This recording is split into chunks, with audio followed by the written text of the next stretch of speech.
মাননীয় সদস্যবৃন্দ, গণপ্রজাতন্ত্রী বাংলাদেশের সংবিধানের ৭৬ অনুচ্ছেদ অনুযায়ী জাতীয় সংসদের কার্যপ্রণালী বিধির ২৪৯ বিধি অনুসারে ২৫০, ২৫৬ বিধিতে বর্ণিত কমিটিসমূহের দায়িত্ব পালনের জন্য নিম্নলিখিত মাননীয় সদস্যগণের সমন্বয়ে ত্রয়োদশ জাতীয় সংসদের সংসদ কমিটি মনোনয়ন দেওয়া হলো।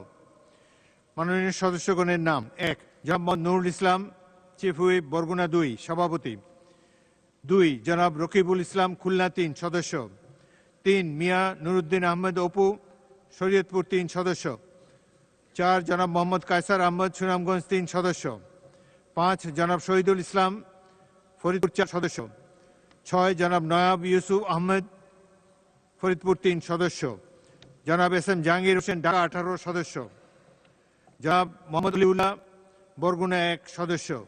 জনাব মোহাম্মদ আবদুল্লাহ মোহাম্মদ তাহের, কুমিল্লা ১১, সদস্য। জনাব মোহাম্মদ সাইফুল আলম, ঢাকা ১২, সদস্য। জনাব মোহাম্মদ আবুল হাসনাত, কুমিল্লা ৪, সদস্য।